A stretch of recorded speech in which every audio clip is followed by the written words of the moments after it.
Welcome to Intuitive Defense. How's it going? I see you over there. I appreciate you joining me. My name is Baker. In this video, I'm going to be doing a little bit of work to my Glock 19x, which is actually the pistol that I shoot the most to date. And I don't know, this is just more of an estimate. I'm guessing I probably have about 15,000 rounds to that pistol, most of it being steel case, dirty ammunition, and it's had a very rough life. I wouldn't say the Glock 19x is my favorite pistol. It's just the one that I abuse the most. And if I was gonna be rough on a pistol, well, this is the one to bully. You see, this is a tool, just like all the other weapons that I have. But this one is one I really treat like a tool, a lot. It spends a lot of time on the ground. It gets thrown, it gets kicked, it gets stepped on. It just gets beaten a lot. Here we are at the workbench, but since safety is of the utmost concern here in the gunroom, there's something I need to do before I take apart the Glock 19x, and that is get a sip of coffee. Ooh, that is delicious. It's the old gear spinning in the brain, if you know what I mean. Which reminds me, if you're a coffee drinker, which why wouldn't you be, because coffee is rad, you should visit our website at intuitivedefense.com and get yourself one of these pretty cool coffee mugs here. It's got this nifty little saying on the back, show me on this object where your feelings were hurt. You should definitely check it out. It's worth visiting the website. We have stickers and patches, a bunch of other stuff on there that I think you're really gonna enjoy. And since the coffee is this close to my face, I should probably get just one more sip before getting started on this. Now, although when I pulled the Glock 19x out of the safe, I checked it to make sure it was unloaded, no magazine, nothing in the chamber. But I'm gonna go ahead and do that again because you can't be too safe, you know? Complacency gets people hurt and killed. So here it is, the Glock 19x. Chamber is free, no magazine, did a little bit of diddle action there. We are safe. As mentioned before, this particular Glock 19 is used and abused. I'm not too sure how long I've had this pistol. Probably, I think it was shortly after they released the Glock 19x, whenever that may have been, 2017, 16, 18, I don't remember. But I have shot a plethora of ammunition through this thing, and I don't clean it. It's had one cleaning, and it was just like a light little dry rag on the inside guts for about 30 seconds and then back together. It's got more dirt on the inside than it has oil. I don't necessarily think that you should always do that to all of your weapons. There's something to be said about keeping them clean. I understand that. But the large majority of my weapons are in fact filthy, and especially this one. It's at the point now where I just want to see where the failure point is. This pistol has been rode hard and put up wet, literally. I can't tell you how many times I've come in off the range and this thing is just covered in mud, dirt, and water, and it just gets put somewhere. And that's why you can see some of the rust spots on it, on the sights. Yeah, it is what it is. It's a Glock, it's a tool. It's not meant to have a prestigious life. It's meant to be in the gutter, just doing work. Something that you don't see too often on a lot of firearms is the weapons light bezel is completely trashed. And that would be because of me throwing it, and you can even see that it's bent just a little bit right here. It's not perfectly circle anymore. That is actually part of the problem that I'm going to be fixing right now. The reason that this bezel is bent right there is because I threw my pistol at a metal target very hard, and it hit perfectly flat up against that target, ding, just like this. And it was such a forceful hit that the rear sight actually got shoved a little bit to the left as you hold that pistol. And now, since the sights are off, I can't hit anything because they don't line up properly. So that's all I'm gonna be working on today, is just pushing that rear sight to the right a little bit and trying to get it lined back even. Although I think that, I think the days of this being incredibly accurate are probably long gone. Not only because of the sights, but also the barrel probably has a lot of wear on it. Let's go ahead and just take this apart and see what the inside looks like. Who did it better, me or the ATF? Well, obviously I did, because the ATF couldn't even get the Glock disassembled. All right, so we'll go ahead and take this all apart. As you can see, the inside of this is completely dry and filthy, which is the way Glocks like to be. The barrel is also dry and filthy. Got a lot of rounds through it. And the frame itself, well, that's just a hot mess. You can see right here just how filthy that thing is. Oh well. All right, so the focus is on the slide right here. As mentioned before, this rear sight, see if I can get it to focus, is incredibly off.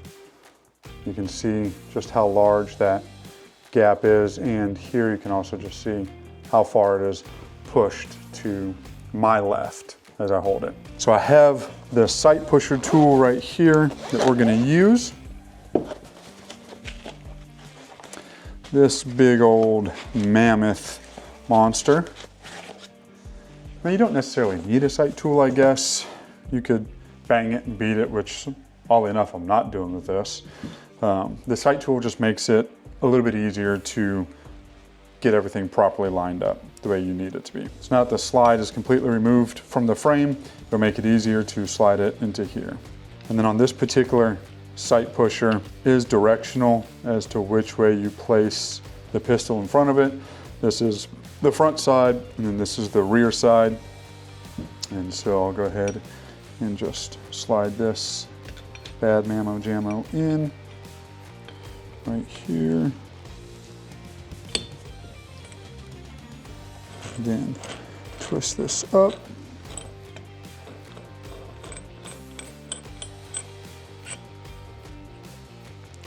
It's right there. Close these gates here.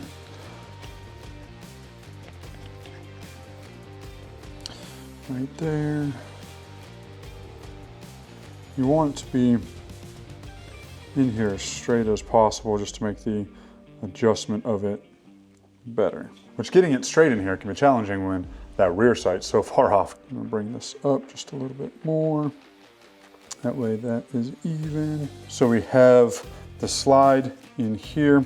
Seems to be nice and tight. I'll go ahead and start working this. I should probably go the right direction because that would help me adjust it. And a little bit of force being applied to that sight. And it's slowly moving over. It's difficult to dial it in perfectly because that sight is so filthy.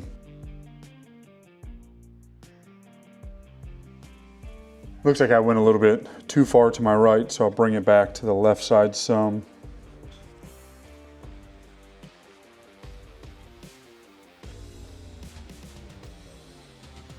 Let's pop it out and see how it looks. See if I got even amount of space on either side of it. Go ahead and bring this back. There we go. Go ahead and get a toothbrush to clean off some of that dirt so I can actually see how it's lining up.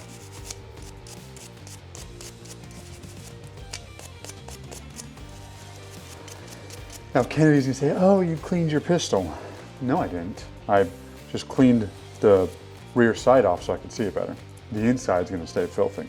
Now I could, by all means, since I have it broken apart, my frame is way over there. I could clean it and put it back together and go shoot it. But yeah, I'm not doing that. All right, so it appears now that the rear sight is back into place. I could probably bring it just a little bit to my right, which I think I'm gonna probably do. Just push it just a little bit to my right. So I'll put it back in the sight pusher, tighten everything up again.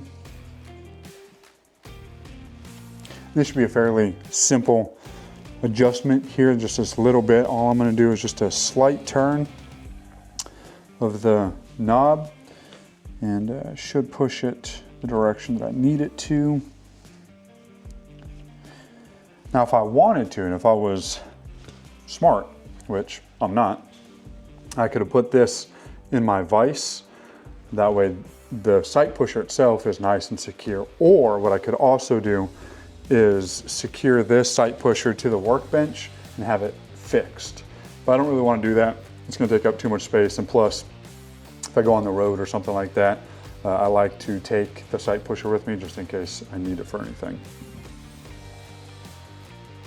All right, I think that might be it right there. Take the pressure off of it, pull it out again. And this particular sight pusher has a lot of different adjustments that you can do to it, and it'll work for a lot of different types of pistols. This isn't just a Glock specific sight pusher. This is made for damn near anything that has iron sights that are adjustable. And so this is a good purchase here. All right, let's see how these rear sights look. I think that's pretty good. I push it just a little bit more to the right.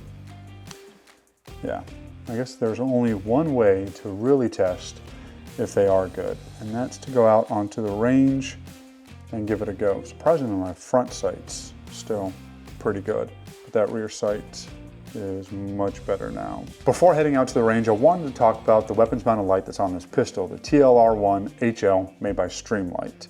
I showed you guys earlier that the bezel is completely shattered and broken, and so you might think that, oh well, why does he still have it on there? It's useless. It doesn't produce any light, it's broken. Actually, it does produce light right there. Look at that. So it still works regardless of the amount of abuse that it has gone through and being submerged in water, it still activates. Now, of course, that's not really usable light. I'll be better off holding a candle out here in front of me and using that as a light. This is not usable light.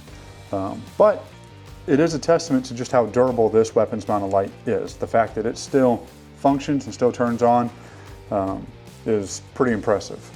I'm sure I could clean that bezel and maybe get some usable light out of it, but then I'll be cleaning something on this weapon, and I don't want to do that.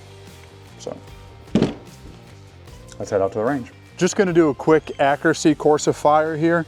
I have a cardboard backer with a bullseye sticker to my front. I'll be using that instead of steel targets. Although steel targets will give me immediate feedback in the form of a ding if I hit it. Paper target, more specifically this one to my front, will show me exactly where those hits are. So if I have any deviation from point of aim to point of impact, I'll know that on this. Whereas with the steel targets, I wouldn't know. I would either hear a ding or I wouldn't hear a ding, which is why I'm going to use this paper target here. That way I can determine if I need to make any adjustments to this rear sight. I have one magazine with 14 rounds in it. Take my time with it, not going to rush it. Good shooting mechanics, and just see how those hits go. And here we are.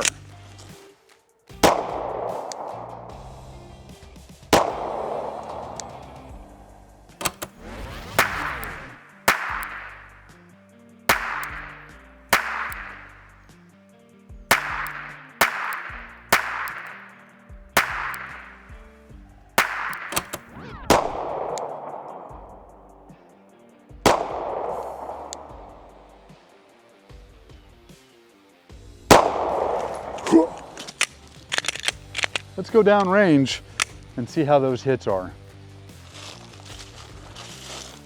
Overall, I'm pretty content with this. Granted, I'm at a closer distance, but all those rounds are pretty much point of aim, point of impact. Overall, I think my sight adjustment is dialed in. The next test that I'll do at some point is to actually stretch this out to distance, just to see the type of deviation that I have at distance, probably 25, 30, 35, 40, maybe even 50 yards, and then see just how off, if any, that point of aim versus point of impact is going to be, which obviously I'm going to have deviation there just because of the distance. But at distance, that really shows you how off those potential sights will be. I'm not going to worry about that today. I'm content with this. So we'll just go ahead, go back into the gun room. I'll probably just throw this back into the safe and that'll be it. Bang out! Didn't mean to scare you with all the flashbangs and the CQBs and the high kicks and the whatnot. I know, that's just a lot of shenanigans going on, but that's really what this whole channel is about, if you've seen our other videos. That being said, I did enjoy that little bit of time I had out on the range, even though it was just confirmation on the adjustments of the rear sight, just to make sure that it was back to being accurate again. It's still a good time to get out on the range, get some trigger time, put some lead down range, confirm skill. So I enjoyed that a lot. But I guess I'll go ahead and put ye old Glock back in the safe now that it's fixed and all. As fixed as it can be, seeing as how I'm gonna probably just break it again really soon. I do appreciate you guys taking some time and spending it with me. That means a lot to me. And I thank you for watching this video and hopefully some of our other videos. If you haven't done so yet, I would encourage you to subscribe to this channel, along with like, share with all of your friends, family members, other people who you think would enjoy this type of content, or even benefit from seeing gun repair videos or other videos that we're gonna be doing on the workbench. If you're on social media, more specifically Facebook, Instagram, things like that, so are we. We should be friends. So look us up on those accounts. Also, if you're on Discord, which you should be because we're on Discord and all the cool kids are on Discord nowadays, you can find us on Discord. Matter of fact, to make it simple, we put a link to our Discord channel in the description of this video. So that's going to be the best way to get direct communication with us. Comments on videos work really well, but usually the quickest and easiest way to communicate with us is in our Discord. So be sure to check that out. And I guess, unfortunately, now that I'm turning off the lights and that closing time music is starting to play, well, in my head, not here because I'll get a YouTube strike for that, that's going to be it. Our time has come to an end, but I am grateful for it. I need to go get more coffee and maybe even light a cigar, and I'll pick those up tomorrow. Have a good day, and we will see you in the next video.